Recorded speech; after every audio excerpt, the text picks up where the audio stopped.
Avec nous, mademoiselle Boulkan de Béjaïa, qui est responsable du stand Béjaïa. Mademoiselle Boulkan, vous pouvez nous présenter la ville de Béjaïa.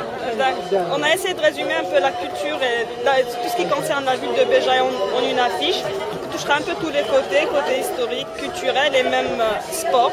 Et cette affiche, c'est vous-même qui l'avez faite? Oui. D'accord. Donc nous commençons par les habits et les bijoux. Comme c'est une région kabyle, elle se caractérise par des bijoux en argent, décorés par du corail, et des peintures très souvent de couleurs très flashy, du bleu, du jaune, du vert. C'est fait à la main, c'est de fabrication artisanale. Les femmes les portent beaucoup plus dans des journées d'occasion, des journées de fête, et même les vendredis pour les fêtes de mariage, les fêtes du village. Ces bijoux accompagnent une tenue qui se résume en une robe longue, très souvent à manches courtes, et un bout de tissu rouge à l'origine, décoré de rubans qu'on appelle tisfifine. Tisfifine, et qui sert à quoi? C'est juste pour décorer la robe. Blanche, d'accord. Voilà, à la base elle est blanche et ça accompagne un peu le fota. Le bout de tissu appelé le fota. Allez, passons à la cuisine. Voilà, passons à côté. On a le couscous, c'est un plat, disons, national. Il est servi les vendredis après le Jamoura, avant pour certaines familles. Il est aussi servi à table les jours de fête, d'occasion, par exemple l'Eid. On a aussi tebouajajin ou la terrerefi, plus connu chez les Arabes du Bghareb.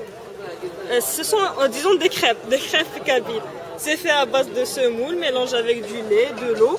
C'est cuit sur du tagine, c'est recouvert pendant la cuisson et ça fait beaucoup de trous au milieu. C'est un peu les 1000 trous. D'accord. À côté, on a ifilfel, ou l'alchmis. C'est des poivrons et de la tomate mchoui. Et puis à la fin, écrasé ou la couper en petits morceaux. C'est mangé à la main avec le tsara, aromatagé, et beaucoup d'huile d'olive.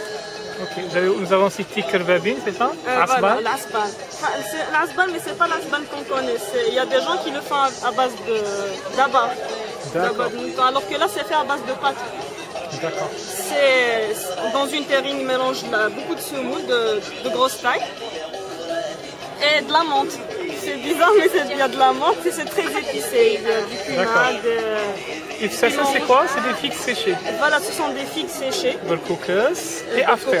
Et after aussi. Très bien. Passons aux monuments. Et quels sont les monuments les plus connus de la ville de Béjaïa? On en a sélectionné quelques-uns. L'histoire de Béjaïa s'étale sur beaucoup de siècles. Ça remonte même jusqu'à avant Jésus-Christ. Donc le témoignage de la préhistoire, ce sont les grottes de Ali Pacha. C'est la montagne de Imagoraya au milieu, le petit trou qui apparaît. On a...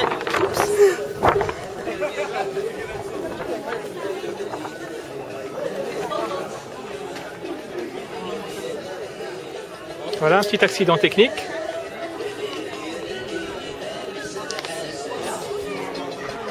Voilà, c'est les aléas du direct. Ensuite, on a la montagne Imagoraya et son fort. Qui a été construit par qui? C'est une base espagnole. D'accord. Et ça a été occupé par les Français. D'accord. C'était un peu une base d'armement, ils gardaient leurs armes et les soldats. L'histoire dit que cette montagne a été occupée par une femme qui a dérivé sur la mer et qu'elle porte un peu sa baraka sur la ville et ses habitants. Et vous ne croyez pas à ça, non? Non, c'est comme Père Noël, d'accord. Les gens se réunissent, par exemple une famille qui vient d'avoir un nouveau-né, elle y va, elle sert du couscous aux gens qui sont là-bas. D'accord, c'est d'accord. Sans être invités. Voilà. On a une vue sur la haute ville de Béjaïa. C'est un peu de là qu'est partie l'extension de toute la ville, parce qu'elle s'est agrandie depuis plusieurs années. On a aussi la Kasbah. En fait, la Kasbah, c'est comme une petite ville dans la ville. C'est une citadelle. Ça a été construit par qui? Les Almohades. D'accord, vous voulez dire Mouahidine. Voilà. C'est une petite ville qui a sa propre mosquée, sa petite école, et ses maisonnettes et tout. Et dans cette petite citadelle, c'est Ibn Khaldoun qui a donné des cours à cet là-bas. D'accord. Il paraît qu'il y avait même des Européens qui venaient apprendre les mathématiques, l'histoire. Les mathématiques et sa philosophie. Et le plus connu, c'est qui? L'étudiant le plus connu, l'élève le plus connu. Bonachi, c'est un mathématicien. Ensuite, nous avons le Fort Sidi Abdel Kader, la Porte Saranine et Bab el-Fouqa. Pour la partie tourisme, on voit qu'il y a, vous avez mis 6 éléments, brise de mer, Cap Carbone, etc. Quel est votre préféré? Si quelqu'un vient à Béjaïa, il n'a qu'une journée. Qu'est-ce que vous lui conseillez? D'aller d'abord à Imegoraya, en descendant, de faire un petit tour la haute ville et de finir la brise de mer. Très bien. Au sport, on voit qu'il y a le MOB et GSMB. Voilà. Qu'est-ce que vous préférez? Vous supportez qui? Je serai neutre, je dirais aucun des deux. D'accord, ok. Pour ne pas me faire d'ennemis. On a aussi, la ville est très réputée pour son équipe de volley. C'est une école de formation de volley. Et qui souvent, surtout les dames, gagnent le championnat national. Sacrée championne d'Algérie. Et pour la musique, on a Jamel Ali. Et Takfarinas. Mademoiselle, merci beaucoup. Merci à vous.